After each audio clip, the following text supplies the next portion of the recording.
अगस्त को जब कश्मीर में फैसला लिया गया था, मैं पहली बार असमंजस में था। मेरे अगली पंक्ति पर यह स्टेडियम गूंजता हुआ दिखाई दे तो मैं अपनी बात शुरू कर दूंगा।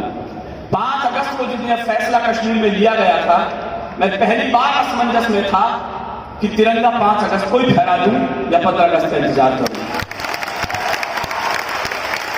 बहुत दिनों के बाद देश में ऐसा मौसम आया था। जरा छत्तीसगढ़ मुझे सुन के बता दे तो मैं शुरू कर रहा हूं।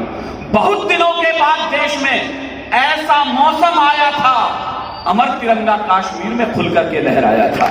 अमर तिरंगा कश्मीर में खुल करके लहराया था। ये आपके मुख्यमंत्री रहे हैं जिन्होंने राजनीतिक प्रतिबद्धताओं से ऊपर उठकर देश को बड़ा माना। कई फैसले राजनीतिक चादरों के ऊपर सजाए नहीं जाते हैं। कई फैसले मां की धानी चूदर पर हस्ताक्षर करके तय कर दिए जाते हैं कि देश बड़ा है, पार्टियां नीचे खड़ी होती है। उन्होंने कहा अच्छी बात लगी मुझे, लेकिन बहुत से लोगों के पेट में दर्द था कि हुआ क्या है सबसे। मैं जानता हूं मुझे पक्ष और प्रतिपक्ष के बीच में अपनी कविताएं कहनी है। एक आग का दरिया और तैर के जाना है, मुझे दोनों से सामंजस्य लेना है। इन लोगों को जरा कर दी इन आतंकी आकाओं की जो उछल रहे थे आग दिए इन अलगावी नेताओं की, जिन लोगों ने संविधान रद्दी अखबार बना डाला। मैं बहुत महत्वपूर्ण लोगों के सामने अपना बयान जारी कर रहा हूं। 3 कैमरे मुझे रिकॉर्ड कर रहे हैं। मैं एक भी बात गलत बोलूं अपना हाथ खड़ा कर दी, मैं उसी समय कविता छोड़ दूंगा। लेकिन यदि ठीक लगे तो मेरी अगली लाइन पर मुझे सर्वाधिक तालियां चाहिए। मैं बोल क्या रहा हूं। जिन लोगों ने संविधान रद्दी अखबार बना डाला, कश्मीर को पत्थरबाजी का बाजार बना डाला, उनकी अकल ठिकाने ला दी।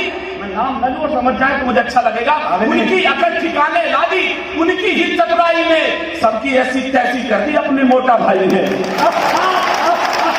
सबकी ऐसी तैसी कर दी अपने मोटा भाई ने। आप उसका मतलब समझ रहे। सबकी ऐसी तैसी कर दी अपने मोटा भाई ने। ये तो छोटा सा ट्रेलर है। ये लाइन मेरी रात की दोनों की परीक्षा ले रही है, अगली लाइन कहां तक समझेंगे। ये तो छोटा सा ट्रेलर है, अब आगे को तैयार रहो। 100 हूर तुम्हारी जन्नत में कर लेंगी सब सत्कार कहो। 100 हूर तुम्हारी जन्नत में कर लेंगी सब सत्कार कहो। अब कान खोलकर सुन ले जग। ये नया भारत बोल रहा है, इस बार मुझे ऊपर के लोगों से भी तालियां चाहिए। अब कान खोलकर सुन ले जग, माफी का काम नहीं होगा। जो आंख उठेगी भारत पर उसका ही नाम नहीं होगा। जो आंख उठेगी भारत पर उसका ही नाम नहीं होगा। जो आंख उठेगी भारत पर विश्वास रखो, इस बार सभी ये नीर छीन हो जाएगा। उम्मीद करता हूं इस मंच से आने वाले 2 वर्ष में लाइन सच हो जाए और कितने लोग इसके सच में सहभागिता हैं वो अपनी तालियों की यज्ञाहुति इसमें देंगे। विश्वास रखो, इस बार सभी ये नीर छीन हो जाएगा। सिंधु तट के सब आर पार ये कश्मीर हो जाएगा। सिंधु तट के सब आर पार ये कश्मीर हो जाएगा। सिंधु तट के वहां की विधानसभा लोकसभाओं की दृश्य देखें आप पाकिस्तान के, तो बड़े अजीब अजीब लोग हैं। हमारे पास 16 किलो का बम है, हमारे पास 18 किलो का बम पट्टों ने तोल के बनाए हुए। हमारे पास 19 किलो का बम है। मैं कहा हमने क्या दिल्ली में आलू की दुकान खोल रखी है भाई, हमने भी कुछ करना है। मैं आपकी भाषा का जन्मवाद एक लाइन में कर रहा हूं, मंच का भी ध्यान चाहता हूं। विश्वास रखो, इस बार सभी ये नीर छीन हो जाएगा। सिंधु तट के सब आर पार ये कश्मीर हो जाएगा। मत सोचो कि क्या होगा परिणाम युद्ध की भाषा का।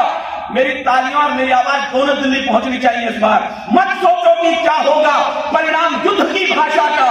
अब के सपना पूरा कर दो 1.25 अरब की आशा का। अब के सपना पूरा कर दो 1.25 अरब की आशा का। अब के सपना पूरा कर दो 1.25 अरब की भाषा का। लोगों ने कहा 370 हटाना जरूरी क्यों था। मेरे बहुत अपने लोग यहां बैठे। एक खुशी का विषय आपसे बांट लेता हूं। भारत सरकार के विद्युत मंत्रालय में इस समय मैं हिंदी सलाहकार के बजमोहन जी छोटे से पद पर डेप्यूट हूं। तो मेरे मंत्री ने कहा कि यहां कविताएं सुनाना बड़ा आसान है, कभी वहां गए हो जहां हमारे -36 डिग्री में हमारे बेटे संगीत लेकर के पर्वतों पर खड़े। मैंने कहा नहीं सर, पीयूष सर से मैंने कहा कि मैं कभी लद्दाख नहीं गया। मैं बहुत शर्म के साथ आपको सूचना दे रहा हूं। मैं लद्दाख चला तो गया मुख्यमंत्री महोदय, लेकिन जो दृश्य मैंने देखा मुझे बोलते शर्म आएगी, आपको सुनकर शर्म आएगी। जैसे मैं लेह एयरपोर्ट से दिल्ली एयरपोर्ट पे उतरा तो एक वीडियो मेरे मोबाइल पर वायरल हो चुका था। हमारे कुछ सैनिक अपने बैरकों में वापस लौट रहे, कंधों पर राइफलें टंगी हुई है। हो सकता है आपने इस सीन देखा। वहां के बदतमीज लड़के उनके गालों में तमाचे मार रहे हैं, उनके हेलमेट उनके पैरों में ठोकर खा रहे हैं, उनके पीछे लातें मारी जा रही है। आप में से कितने लोगों ने सीन देखा जिसका मैं जिक्र कर रहा हूं? शुक्रिया। मैं यही बताना चाहता था, हमारी सेना इन निगमों की व्यवस्था सुरक्षा की दुर्व्यवस्थाओं में कर रही है। हमने सपने में भी नहीं सोचा था कि हमारी सेना के साथ व्यवहार किया जाएगा। हमने दिल्ली से पूछा, क्या हो रहा है? कहले ये तो इनके धैर्य की परीक्षा है। मैंने जो उत्तर दिया वो शायद आपकी तालियां पहुंचे जो मैं विनीत चौहान कहना चाहता था। मैंने कहा नहीं सर, ये कोई धैर्य की परीक्षा नहीं है। ये 70 साल में राजनीति ने जो कायरता के बीच कश्मीर में बोल दिए हैं, हमारी सेना को गालों पर तमाचे के रूप में झेलने पड़ गए और कुछ भी नहीं। मैं उस दिन कोई लाइन नहीं लिख पाया। मैंने बड़े भाई हरिओम कुमार जी को फोन किया तो उन्होंने 2 लाइन मुझे व्हाट्सएप करके भेजी। आपको लगे कि जिस दिन सेना के गालों पर तमाचे लग रहे थे, आप यही कहना चाहते थे जो हरिओम जी ने कहा है, तो इस लाइनों पर मुझे आपकी तालियां नहीं, हथेलियों में चिंगारियां चाहिए। ये गुस्सा आपके भी दिलों में था। जब सेना के गालों पर तमाचे लगे तो हरिओम जी ने 2 लाइन लिखी, किसका खून नहीं खौलेगा पढ़ सुनकर अखबारों में। मैं जानता हूं हरिओम जी समय मिनट में सो रहे होंगे, लेकिन आपकी तालियां नींद में खलल डाल दे। मैं बोल क्या रहा हूं, उन्हें याद कर रहा हूं। किसका खून नहीं खौलेगा पढ़ सुनकर अखबारों में, शेरों की गर्दन कटवा दी कुत्तों के दरबारों में। मुझे ज्यादा तालियों की उम्मीद भी करते, जरा वामपंथ के लोग भी जरा तालियां बजाएं, दक्षिण पंथ का सहयोग देते नहीं देगा। कि पूरी घाटी तो दहल रही थी आतंकी अंगारों से। मैं अपनी बात शुरू कर रहा हूं, मुझे शुरू कीजिएगा। कि पूरी घाटी तो दहल रही थी आतंकी अंगारों से, कश्मीर में आग लगी थी पाकिस्तानी नारों से, चांद सितारे वाले झंडे घाटी में लहराते थे और हमारे शीश शर्म से रोज रोज झुक जाते थे। रोज रोज की घटनाओं का निपटारा मजबूरी था और 370 धारा हटना बहुत जरूरी था, और 370 धारा हटना बहुत जरूरी था, और 370 धारा हटना बहुत जरूरी था। बहुत हो चुका मोदी जी। शुक्रिया। अगली लाइन को जरा कलेजा, अगली लाइन को सुन लीजिएगा। ये नारे इससे अगली लाइन पर ज्यादा डबल हो गए तो मुझे अच्छा लगेगा कि आप राजनीतिक दुशाले उड़कर नहीं बैठे, वरना मुझे इस लाइन पे पता लग जाएगा भाजपा वाले कहां बैठे और कांग्रेस वाले कहां बैठे हुए। कुमार ने, मैंने 14-15 बार शायद मोदी जी के सामने कविताएं पढ़ी होंगी। मेरी पहली पुस्तक का विमोचन मोदी जी ने किया है, लेकिन हम दिनकर की वंशावली के लोग हैं जिन्होंने हमेशा तर्जनी से राजनीति को रास्ता दिखाने की कोशिश की है। मैं एक लाइन प्रधानमंत्री मोदी जी से भी कहना चाहता हूं, कितने लोग साथ देंगे मुझे पता नहीं, लेकिन मैं रिस्क लेना शुरू कर रहा हूं। बहुत हो चुका मोदी जी। मेरी नई पुस्तक आई है, उसका विमोचन अभी हुआ नहीं है, उसका शीर्षक यही है, बहुत हो चुका। यदि आपकी तालियों ने विमोचन कर लिया तो मैं समझ लूंगा कि मोदी जी ने उसका विमोचन मान लिया गया है। बहुत हो चुका मोदी जी, इनको समझाना बंद करो, आस्तीन के शमशानों को दूध पिलाना बंद करो। अब घर के गद्दारों को भी थोड़ा सा तो झटका दो। जो सेना पर पत्थर फेंके लाल चौक पर लटका दो। जो सेना पर पत्थर फेंके, बहुत बहुत दुआएं आपकी। मुझे लग गया कि अब आपकी कविता सुनने के मूड में।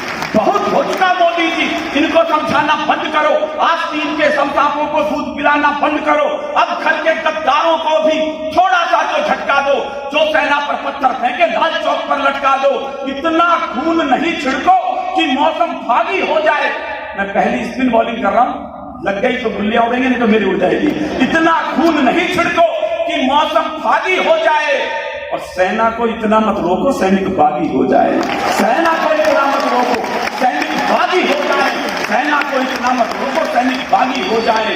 इनको खुली छूट दे दो कि दुश्मन को खंजर भोंके और पड़ोसी की झोली में गद्दारों के सिरसों पे, तभी जाकर ठंडा होगा झेलम का रक्तिम पानी। और पड़ोसी याद रखेगा ये थप्पड़ हिंदुस्तानी, और पड़ोसी याद रखेगा ये थप्पड़ हिंदुस्तानी, और पड़ोसी याद रखेगा ये थप्पड़ हिंदुस्तानी।